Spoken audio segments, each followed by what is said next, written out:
This week on Real Talk with Denver7 and CPR News, prices at the grocery store are ever increasing. The rising price of eggs is caused by various components. The loss of supply is pretty much due to the avian influenza outbreak. And it's not just eggs. From beef to coffee, you're paying more for the staples in your pantry. In times like this, typically see an increase in folks coming into our cafe to have access to a healthy meal. But why? How farmers and egg producers view the rising costs and what you can do to keep eating healthy without breaking the bank. Welcome to Real Talk with Denver7 and CPR News. I'm Denver7's Micah Smith. And I'm Colorado Public Radio's Nathan Fernando Frescas. Each week, in a partnership between Denver7 and CPR, we have a real talk on issues impacting underrepresented people across Colorado and amplifying voices you may not always hear. And this week, we're talking food. From eggs to beef to coffee, the cost you're paying for your family meals is increasing. Yeah, according to the USDA, the cost of food is expected to rise 2.2% this year, a trend that continues from last year when food prices increased 2.3%. That's true, but it's a smaller overall increase than what we saw in 2023 when prices shot up by 5.8%. In any event, when the cost of food increases, we all feel it in the pocketbook. Yes, or our omelets. One of the most stark food price increases we've seen is the cost for eggs. The USDA says egg costs will jump 20% this year, and for free-range eggs, that number apparently skyrockets by 45%. So what in the world is going on? Yeah. Well, to give us some context, we have Bill Skebby with us, the Executive Director of Colorado Egg Producers. Bill, thank you so much for being here for this Real Talk. Oh, it's my pleasure to be here because eggs are on everyone's mind these days. Absolutely. And I know it's been kind of a fragile political volleyball being thrown back and forth. Bill, you just heard it. Those numbers are pretty staggering in terms of the rising price of eggs here in Colorado and across the country. What is causing these rising prices?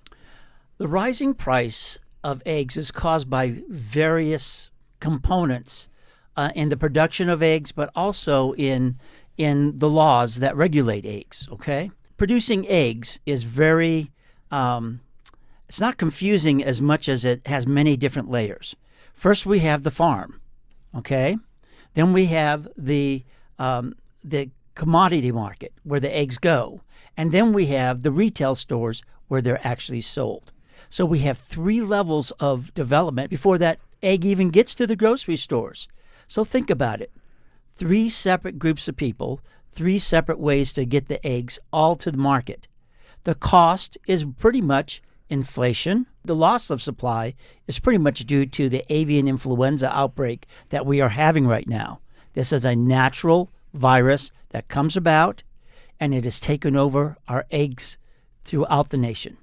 Yeah, because you've had to cull those birds when the virus infects that flock. Is that correct? That is correct. All of our farms have been exposed to the avian influenza over the last 2.5 years.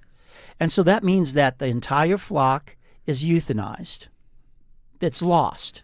Your farmer's not making any money, not producing any eggs. Then the entire facility has to be sanitized under the direction of the USDA. This all is a process that takes 8 months. So in that 8-month period, you then have to get your younger pullets, and then they have another 20 to 30 weeks before they start producing eggs. And when farms have to repopulate, they don't do it all at one time. We have a farm that came down with avian influenza twice. And you have to cull again. You have to process. do the same thing. There was a loss of 2.3 million hens at one location. Wow. In Colorado, we try to maintain a flock of 6.3 million, 1 bird per person in our state. That entire flock went away. Wow, that's incredibly frustrating, sad for the birds, really, really tough on the consumer, and certainly hard on the producer. What is the current status of bird flu in the state? Is it getting better or worse, Bill? We don't want the virus to get better. We want it to go away, basically. I So see. right now, our farms are avian flu free, okay? The last recorded avian flu outbreak, I believe, was in December. but that the birds had to be culled, and things have to continue in progress to be replenished again. So we're in pretty good shape there. But this flu can come back just like that. Also, I don't know if you've heard this or not. We've been going through an inflation. Transportation, labor cost, feed cost, it all affects your price of food.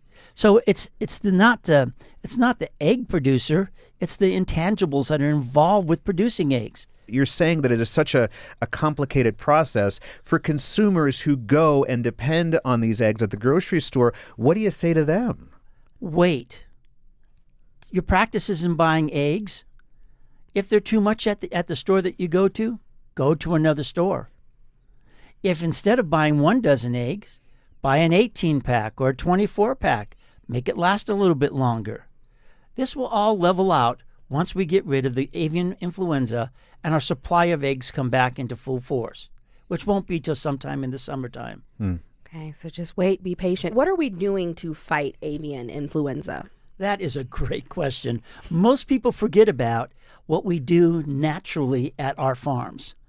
When you go into one of our farms, you never get into the hen house, so to speak. Our farmers all practice strict biosecurity practices.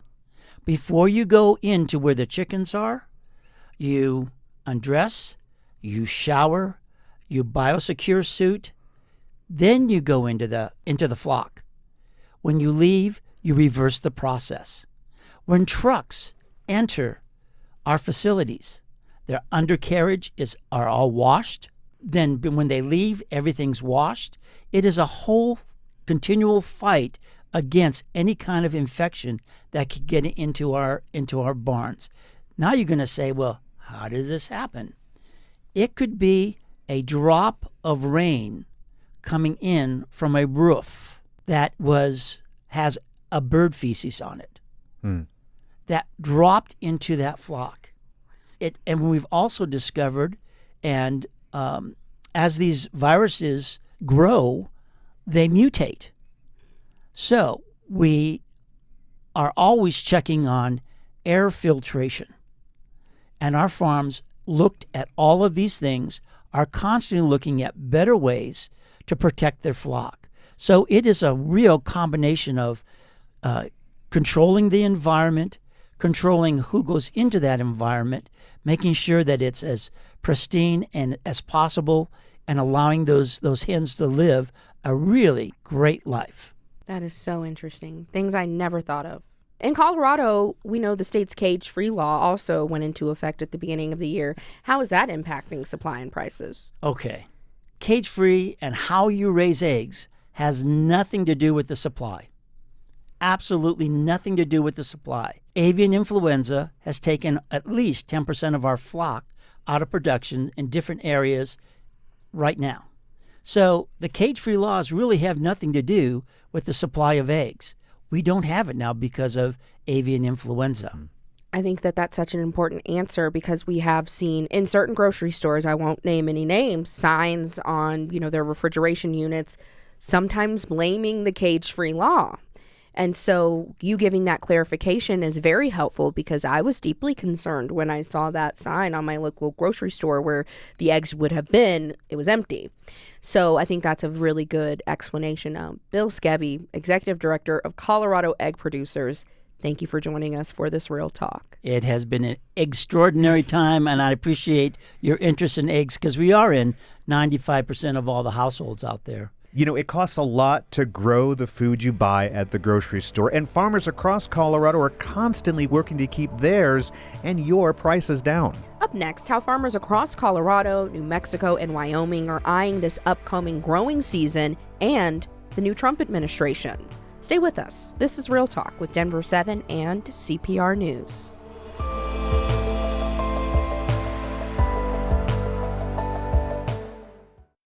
Welcome back to Real Talk with Denver 7 and CPR News. I'm Colorado Public Radio's Nathan Fernando Frescas. And I'm Denver 7's Micah Smith. this week, we're talking about the ever-increasing price of food. Yeah, a study released last year by Purdue University found 8 of 10 consumers say they felt food inflation in 2024.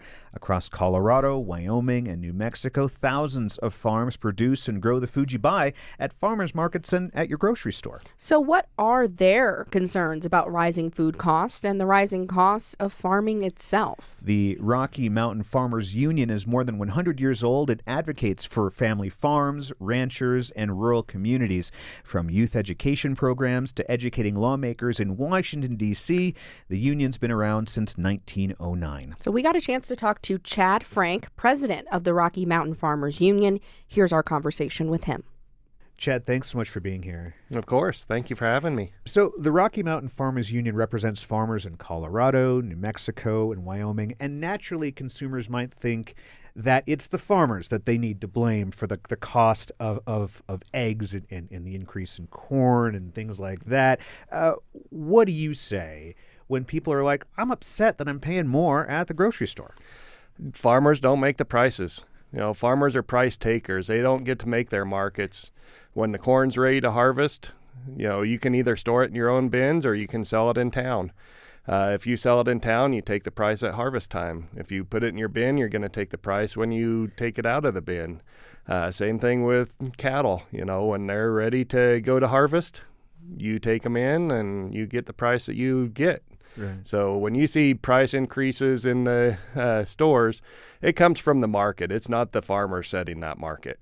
And I find it really interesting that farmers are planning not just next year, but multiple years in advance. Can you talk a little bit about that and how they're riding that wire of saying, I got to think 5 years down the line? Yeah. So here in the Intermountain West, we do a lot of fallow cropping. We'll get 2 crops every 3 years, 3 crops every 4 years, crop every other year, something like that. So you really have to be planning for the next year.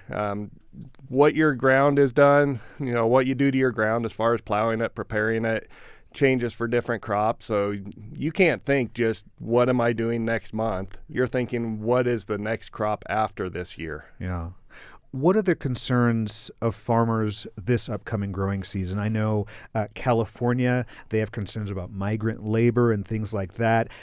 Is that something Colorado farmers are concerned about as the growing season kicks off here? Yeah, the migrant labor is a concern for some of our producers. Vegetable, we've got some members who are in the orchard industry, and labor is a big deal for those guys. We need to make sure that, the labor is there to pick the crops when they're ready, because they don't sit in the field any longer than they have to, or they start going bad. Yeah, and is there already planning in the works with the farmers that you represent to say, hey, if this happens, then we're going to move into this thing, or how is that conversation going? We've started to hear that conversation. Don't have anything concrete. We were actually involved in a farm labor stabilization pilot program over on the western slope. We're hopeful that that's going to continue, because that's made a difference for some of our smaller producers over there. We work behind the scenes wherever we can and do what we can to support our members. But is it not true that if there is a lack of labor, or if you have to hire more expensive labor, naturally the cost to produce that would increase, and doesn't that go down to the consumer? It can, but like I said, it's farmers are a price taker. Just because it costs more to raise a crop doesn't mean you're definitely going to get paid more for it. So what you end up doing is you go through a year where you might not make money, you may lose money, you may use equity to produce that crop, and then you hope you make it up the next year. And that makes me think a little bit about the tariff concern, the fact that it may not even impact, in terms of beef or corn, but it's aluminum and steel and things that maybe tangentially impact farmers that have a big impact on what you all do. Can you talk about that? Potash as well. It's a component in fertilizer. Primarily it's produced in Canada. So when they announced across the board tariff, that impacts that cost. And fertilizer is not a low-cost thing for normal conditions, and you add 25% to that cost, and it can hurt. And that, again, is something that's not factored in, because farmers, like you said, are working 5 years out. Boom, here's this change. Yep. How does that factor into their bottom line? Like I said, this last year especially has been tough. I've got a lot of members that have said they didn't make money last year, and it's a long-range planning, so you can not make money for a couple years and be okay because sooner or later you hope to catch that high and make up for the lost years, but you can only take so many before the lenders start to say, I don't know if we're going to loan you any more money. And final question, for people out there paying more for groceries, what's one thing you'd want to tell them by someone who works and represents Colorado farmers who are actually growing and raising their food? Understand that farmers are consumers of what they produce as well. Farmers have to go and they buy the same groceries that you and I do. Understand that they don't like it any more than you do. There's a lot of steps. There's a lot of people that get to set the price for what they do past when the farmer sells it. So the processors, the packers, they get their cut, and they are much better at setting their own price, where farmers aren't able to do that. So when you see the price of things in the grocery store, understand just a very small sliver of that goes to the farmers. Thanks so much for being here. Of course. Thank you for having me. Your pocketbook is feeling the pinch of high prices, but you still want to eat healthy, right? That's right. Coming up, a local nonprofit will give you some great tips for keeping healthy food on the table without breaking the bank. This is Real Talk with Denver7 and CPR News. Welcome back to Real Talk with Denver7 and CPR News. I'm Colorado Public Radio's Nathan Fernando Frescas. And I'm Denver7's Micah Smith. We've been talking about the rising cost of food for this episode. From eggs to beef to coffee, it is all going up. Yeah, it's tempting to grab the cheapest food at the store to make your budget work, but often that means ultra-processed foods or things that might not be as healthy as you want. So how do you keep your budget in check and still eat as healthy as possible? To help answer that question is Carrie Shores, the executive director of the Denver nonprofit So All May Eat. Carrie, thanks so much for being here for this Real Talk. Yeah, thanks for having me. So Same Cafe in Denver is a donation-based nonprofit where people can give their time, a monetary donation, or fresh produce and they can get a meal, right? Yes. So how have rising prices impacted those who you serve? In quite a few ways, actually. So we, in times like this, typically see an increase in folks coming into our cafe to have access to a healthy meal. For some, this is the only accessible healthy meal that they have in a day. And so during these times, we may see somebody coming in asking for additional food resources. And there's so many great programs in Denver to actually support folks if they need food access on a more ongoing basis. I think what you're doing is so special because when I think about other restaurants and cafes, Waffle House, for instance, which you would think would be a little bit more economical, right? They just added a 50-cent surge charge to their eggs, and they're saying it's because of the scarcity of eggs due to bird flu. Are you feeling the strain of higher prices at your cafe in that way when it comes to eggs or other products as well? I would say most restaurateurs in Denver probably feel an impact, and eggs potentially add to that, but there's lots of other things that I think add to the rising costs. Is having an operation in Denver is expensive in general. But yeah, I definitely, for us, we have a very small food budget at the organization, so we rely on donations. So when costs of things go up, we may see less donations coming through the door. And so what are some of those donations? And kind of give listeners who or viewers who may not understand what this is about, kind of walk us through when someone comes to the Same Cafe, what kind of goes down?